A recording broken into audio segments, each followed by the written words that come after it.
جب اللہ اپنے ذکر کے ساتھ سوائے اہل بیت کے کسی اور کا ذکر سننا نہیں چاہتا. آج ہمیں کہتے ہیں جی آپ سوائے آل محمد کے کسی کی بات کیوں نہیں کرتے؟ بھئی ہمارا کیا قصور ہے؟ اللہ کسی کی سننا نہیں چاہتا. نہیں آپ سمجھے ہی نہیں سکتا.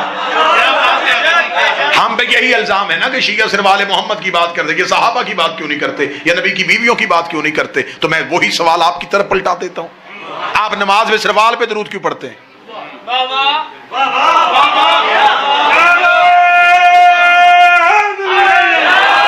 کیونکہ اللہ اپنے ذکر میں سوائے آل محمد کے علاوہ کسی اور ذکر کو برداشت نہیں کرتا. اللہم صلی علی محمد وعلی محمد. اب یہ میرے نوجوان بچے جو جن کا تعلق کالجز یونیورسٹیز کے ساتھ ہے، جب ان کا دور آیا کیونکہ اب اردو عربی دونوں ختم ہو گئی تو اب ان کی کتابیں انگلش میں آ گئی، تو اب درود کو بھی اور مختصر کر دیا گیا، پیس بی اپون PBUH. اچھا میں نے اسلام آباد بابا جی اپنی تقریر میں کہا تھا خواص کے لیے میں دعا لینا. کیا بات. اگر انگلش میں بھی درود پڑھا تھا تو پھر ہم کیوں کہا، دیم کیوں نہیں کہا؟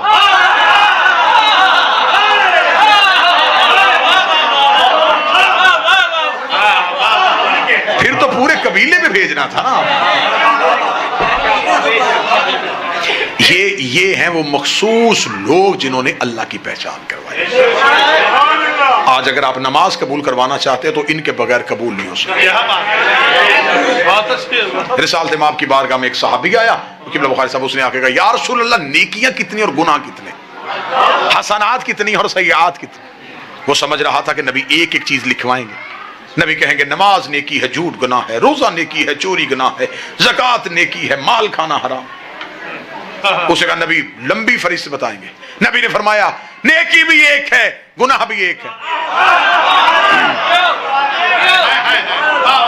صدا سے دعا لینے لگا، نیکی بھی ایک ہے، گناہ بھی ایک ہے. اسے کہا یا رسول اللہ میں نیکیاں پوچھ رہا ہوں. فرمایا میں بھی بتا رہا ہوں نیکی بھی ایک ہے، گناہ بھی ایک ہے. سنی کتاب سے نہ دکھاؤں تو آپ کا نہیں 14 کا مجرم. اس نے کہا نیکی کون سی اور گناہ کون سا ہے؟ فرمایا حب علی سے بڑی نیکی کوئی نہیں ہے، بغض علی سے بڑا گناہ کوئی نہیں. حب علی وہ نیکی ہے جس کی وجہ سے نیکیاں بھی نیکیوں میں شمار ہوتی ہیں. بغض علی وہ گناہ ہے جس کی وجہ سے نیکیاں بھی گناہ میں بن جاتی ہیں. اگر مجمع ساتھ دے بندہ دل میں بغض علی رکھ کے مصلی پہ آئے، بندہ نماز پڑھتا ہے، فرشتے اعمال میں جھوٹ لکھ لیتے ہیں.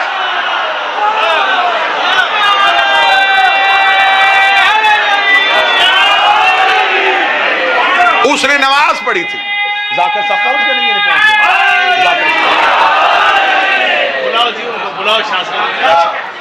بتوجہ صاحب. حب علی نیکی، بغض علی گناہ. چلے میں اپنے زمیندار طبقے کے لیے بات کو آسان کر دیتا ہوں کہ بندہ بعد میں سوال کریں گے جی یہ دیکھیں جی انہوں نے کہا کہ علی سے بغض ہوگا تو اللہ نماز کو بھی جھوٹ لکھے گا، یہ کیسے ہو سکتا ہے؟ ابھی ثابت کرتا ہوں. کسی برتن میں نجاست کا ایک قطرہ ڈال دو، اس کے بعد پاک چیزیں بھی ڈال دی جاؤ، نجس ہو جائے. بغض علی ہے نجاست. دل میں بغض علی رکھ کے بندہ قرآن بھی پڑھتا رہے، قرآن بھی فائدہ نہیں دے. مصلی پہ کیا پڑھنا ہے؟ قرآن ہی پڑھنا ہے نا. تو قرآن تو علی کے بغیر فائدہ دیتا ہی نہیں. آخری معرفت کی گرہ کھول لیں اور آپ کو سلام کریں. اللہ قرآن میں کہتا ہے کہ اس قرآن کے اندر ایک چھپی ہوئی کتاب ہے، کتاب مکنون، جسے سوائے مطہرون کے کوئی نہیں چھوتا. طاہر نہیں، مطہر. جو پاک ہوں اسے طاہر کہتے ہیں، جس سے پاک ہوں اسے مطہر. اس قرآن کے اندر خدا کہتا ہے کتاب چھپی ہوئی ہے، قرآن کے اندر چھپی ہوئی ہے. آج تک مفسرین گونگے ہیں کہ قرآن میں کون سی کتاب ہے جو چھپی ہوئی. دو صحابی مسجد نبوی میں بیٹھے آپس میں کہہ رہے تھے یہ قرآن کے اندر کون سی کتاب چھپی. یا قریب سے سلمان محمدی گزرے. ایک صحابی نے دوسرے سے کہا اس سے پوچھو یہ علی کا شاگرد ہے. سلمان محمدی کو بلایا گیا، اس صحابی نے کہا سلمان قرآن کے اندر کی کتاب چھپی ہوئی ہے، تو جانتا وہ کتاب کون سی ہے؟ سلمان مسکرا کے کہتے بتاؤں یا دکھاؤں؟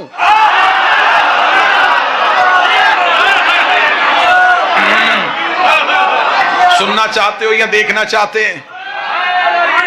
اس کا بڑی اچھی بات ہوگی اگر تو دکھا دے۔ ان کے ذہن میں یہ تھا کہ ابھی سلمان قرآن اٹھائے گا اور قرآن اٹھا کے کسی آیت پہ انگلی رکھ کے کہے گا یہ وہ آیت ہے جسے اللہ نے کتاب کہا ہے، یہ وہ سورت ہے جسے اللہ نے کتاب کہا ہے۔ احمد پور والو بادشاہ حسین کی عزت قسم سلمان محمدی بجائے قرآن اٹھانے کے مسجد کے دروازے سے باہر نکلا، سیدھا دہلیز سیدہ پہ آیا، دہلیز سیدہ پہ آگے سر سجدے میں رکھا، رکھنے کے بعد دہلیز سیدہ پہ ہاتھ رکھا، یہ ہے وہ قرآن جس کے اندر وہ کتاب رہتی ہے، یہ ہے وہ قرآن جس کے اندر وہ کتاب رہتی ہے۔ انہوں نے کہا بوڑھا ہو گیا علی کی محبت میں کیا کہہ رہا ہے، یہ تو دہلیز زہرا ہے، دہلیز زہرا کو قرآن سے شبیہ دے رہا ہے۔ سلمان مسکرا کہتا مجھے بتاؤ قرآن کھولو تو اندر سے کیا نکلتا ہے؟ انہوں نے کہا آیتیں نکلتی ہیں۔ سلمان نے کہا یہاں بیٹھو، ابھی دروازہ کھلے گا میں تمہیں آیتیں نکلتی ہوئی دکھا۔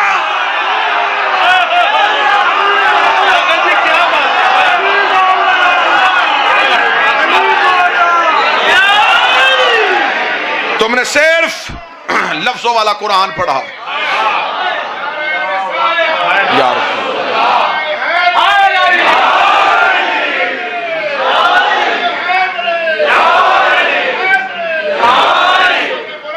اللہم صلی علی محمد۔ لے جی گفتگو تمام انشاءاللہ زندگی باقی، ملاقات باقی، سانسوں نے وفا کی اور مالک کی بارگاہ میں قبول ہوا، دوبارہ آپ کے سامنے انشاءاللہ حاضر۔ اعلان بابا جی نہ کرواؤ، انشاءاللہ کوشش مکمل ہے۔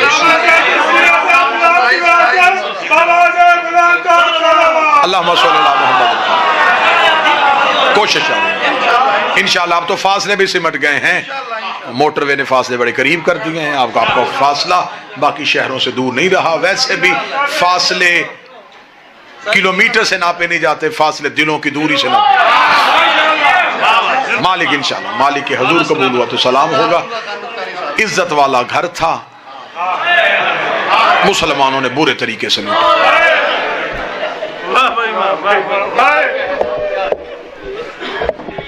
دعا حاصل ہو گئی، آنے کا مقصد پورا ہو گیا، جو پیغام دل میں تھا وہ احباب کے ذہنوں تک پہنچ گیا۔ بس مہمان سمجھ کے ہاں بسم اللہ، تشریف لائیں تشریف لائیں تشریف لائیں۔ سید نجم الحسن شرازی صاحب میرے علاقے کا ایک معتبر نام، باعزت نام، مالک حاسدین کے حسد سے، شریروں کے شر سے، شیاطین کے حملے سے محفوظ فرمائے۔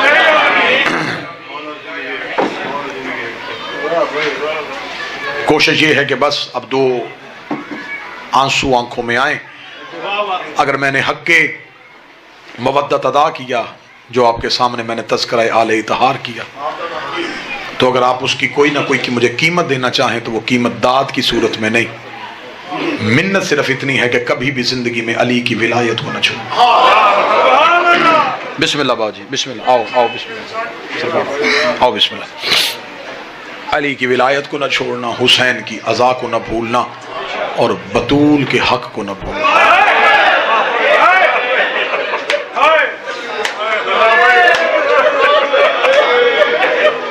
ولایت علی بھی بڑی قیمت دینے کے بعد بچی ہے۔ اس علی ولی اللہ کے لیے ہمارے پاس صرف لفظ ہیں، علی کی بیٹیوں کے سر کا لہو ہے۔ آج نوجوان بچے مجلسوں میں آ کے ہم سے سوال کرتے ہیں کہ جی بتائیں، ہم سے لوگ پوچھتے ہیں علی ولی اللہ کہاں لکھا ہے؟ رسول کے کفن پہ لکھا ہے، بطول کے پہلو پہ لکھا ہے، حسن کی لاش کے ٹکڑوں پہ لکھا ہے، حسین کی 13 ضربوں پہ لکھا ہے، اکبر کے کلیجے پہ لکھا ہے، عباس کے بازوؤں پہ لکھا ہے، قاسم کی گٹھری پہ لکھا ہے، اون و محمد کے بکھرے ہوئے جنازوں پہ لکھا ہے۔ اگر سید مجھے معاف کر دے تو زینب کی چادر پہ لکھا ہے، سجاد کے رخساروں پہ لکھا ہے، سکینہ کے بہتے ہوئے کانوں پہ لکھا ہے، شام کی گلیوں کی دیواروں پہ لکھا ہے، بغداد کے پل پہ پڑے ہوئے جنازے پہ لکھا ہے، قم کی پہاڑیوں میں رونے والی سیدزادی کے سر پہ لکھا ہے۔ اس علی ولی اللہ کے لیے کیا قیمت دینی؟ شہید ولایت علامہ ناصر عباس کا جملہ ہے، اللہ شہید کے درجات بلند۔ شہید فرمایا کرتے تھے کہ علی ولی اللہ کے لیے جو پہلی خاتون قتل ہوئی وہ محمد کی بیٹی تھی۔ مسلمانوں نے رسول کی بیٹی, جرم صرف تحفظ ولایت علی. آج لوگ اعتراض کرتے ہیں ہم علی ولی اللہ کی بات کریں, لوگ ہم سے بولنا چھوڑ دیں گے, لوگ ہم سے گفتگو کرنا چھوڑ دیں گے. تو علی ولی اللہ کی خاطر تو لوگوں نے محمد کا جنازہ بھی چھوڑ دیا. علی ولی اللہ کی دشمنی میں تو لوگوں نے بطول کا دروازہ جلا دیا. علی کی عزت دار بیٹیاں شام کے بازار میں گئے تو صرف تحفظ ولایت علی کے لیے. میرے بعد میرے بھائی سید نجم الحسن شیرازی مفصل مصائب آپ کو امیر المومنین کا اور عید کے حوالے سے پیغام آپ کو سنائیں گے. بادشاہ حسین کی عزت کی قسم برے طریقے سے لوٹا ہے امت نے محمد.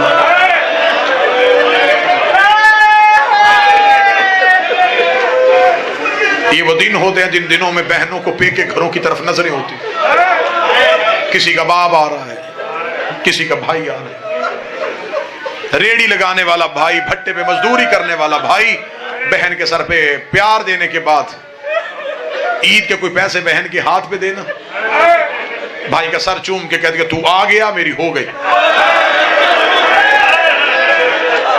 بس مجھ سے ملنے آ جایا کر, مجھے اسی بات پہ تسلی ہے کہ میرا پیک کا دروازہ بند نہیں ہوا. اب اگر ماتم کی تیاری کر سکو تو کرنا. 40 ہجری 21 رمضان علی کی آنکھیں بند ہوئی. 9 دن کے بعد کوفے میں عید آ گئی. حسن آ گئے عالیہ کے گھر. حسن نے عالیہ کے سر پہ پیار دے کے کہا زینب آج بھائی بن کے نہیں بابا بن کے آئے ہو. علی کی بیٹی مجھ سے کچھ باپ بن کے مانگنا چاہتی ہے تو مجھ سے مانگ. رو کے کہتی ہے حسن اگر کچھ مانگو مجھے دے گا. حسن رو کے فرماتے جو مانگے گی میں وہ دوں گا. پھر رو کے کہتی پھر میری ایک منت ہے, ایک بار غازی سے کہے میرے باب علی کے کپڑے پہن کے مجھے میرے گھر میں چل کے دکھائے, کیونکہ جب غازی چلتا ہے تو بابا علی.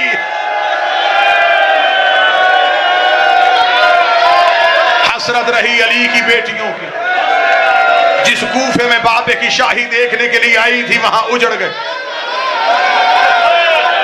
میرا مالک جلد از جلد یہ پابندیاں ختم ہوں, ہم کھل کے حسین کو رو سکیں. ہر چیز کے بغیر گزارا ہے, ہمارا حسین کے ماتم کے بغیر گزارا نہیں. ہم مر سکتے ہیں لیکن ہم حسین کا ذکر نہیں چھوڑ سکتے. صدا سے معافی مانگے, بالکل مختصر کروں گا تاکہ میرا بھائی اپنے حصے کی نوکری دے سکے. آخری جملہ پڑھ کے میں سلام کرنے لگا ہوں. عزت والی بیٹی کوفے میں باپ کی شاہی دیکھنے کے لیے آئی تھی. باپ نے اپنی شاہی میں بلائی تھی بیٹیاں. جب باپ کے بعد قید ہو کے کوفے میں, اب بعد وقت میرا بھائی پڑھے گا, اجڑے ہوئے وقت کی ایک کہانی سنو اور سلام کرو. کربلا سے کوفہ پہنچے. کوفے گلی کا پہلا بازار, کوفے کا بازار آنا تھا شہر کا. مولا سجاد نے جس ملاؤن کے ہاتھ میں قافلے کی مہار تھی, مولا سجاد نے اسے کہا کہ ہم اس بازار سے نہیں گزریں گے. اسے کہا میں اسی بازار سے گزاروں گا. اونٹ سے میری عالیہ کی آواز ہے سجاد ہم اس بازار سے کیوں نہیں گزر رہے. مولا سجاد رو کہتے اما مجبوری. سجاد مجبوری بتا. مولا سجاد رو کہتے اس گلی میں حبیب کا گھر ہے.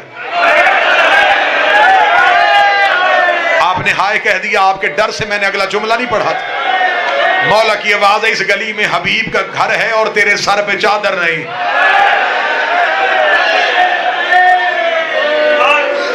بی بی دے کہتی ہے حبیب کا گھر اس گلی میں ہے. ہاں میں اسی گلی میں. مولا سجاد کی آواز ہے وہ سامنے چھت پہ حبیب کا بیٹا کھڑا. اب کریمی سناؤں علی کی بیٹی کی. رو کے کہتی سجاد پھر یہاں سے گزر. اب میں کیوں؟ رو کہتی آئی تو ہوں اسے بابے کا پرسہ دے لوں. اور تیری کریمی کے صدقے تیرے 9 مارے گئے, تجھے رونے کوئی نہیں آیا. تیری سب بھائیوں کی ماری گئی, تیرا ماتم کرنے کوئی نہ آیا. اس گلی سے گزار, میں حبیب کے بیٹے حبیب کا پرسہ دے دوں. ماں بہنوں بیٹیوں کے ماتم کے لیے اگلا جملہ پڑھو. حبیب کے مکان کی چھت کے قریب بی بی کا اونٹ آیا. حبیب کے بیٹے نے چہرہ بدلا, پچھلے قدم ہٹا. بی بی کی آواز آئی بیٹا میرے قریب آ, بیٹا میرے قریب آ. بچے کی آواز آئی. بی بی دیکھ رہی میں تجھے بلا رہی ہوں, تو واپس کیوں جا رہا ہے؟ اگر یہی جملہ تم نے سن لیا تو اسی جملے پہ کلیوں پہ ماتم کرو گے، مجھے آگے مصحف پڑھنے کی ضرورت نہیں پڑے گی۔ بیوی نے کہا میں تجھے بلا رہی ہوں، تو واپس کیوں جا رہا ہے؟ بچہ آنکھوں پہ ہاتھ رکھ کر رو کے کہتا بی بی میں نے کوفے میں آج تک مرد قیدی دیکھے تھے، پہلی بار میں نے کوئی مزدور قیدی دیکھی ہے، میں نے پہلی بار کسی عورت کے ہاتھوں میں رسیاں دیکھی ہیں، اللہ جانے کس جرم میں تیرے ہاتھوں میں رسیاں آئی ہیں۔ بی بی رو کے دی میرا جرم بعد میں پوچھنا، اپنی ماں سے کہہ تجھے کہ قیدر بلا رہی ہے۔ حبیب کا بیٹا دیتا نا بی بی میری مجبوری ہے، میں باپ کے بعد گھر کی غیرت کا وارث ہوں، میری ماں علی کی بیٹی سے قرآن پڑھتی رہی ہے، وہ مکان کی چھت پہ نہیں آئے گی۔ اتنا جملہ کہنا تھا، حبیب کے سر نے پرواز کی، مکان کی چھت پہ آیا، آواز آئی ماں کو کہے آگ لگا برقعے کو، دروازے پہ علی کی بیٹیاں کھڑی ہیں۔ حبیب کی زوجہ ننگے سر دوڑی، دوڑ کے بی بی کے اونٹ کے سامنے آئی، ہاتھ جوڑ کر بی بی مجھے صرف اتنا بتا تیرا علموں والا عباس کہاں ہے؟ جب تجھے رسیاں پہنا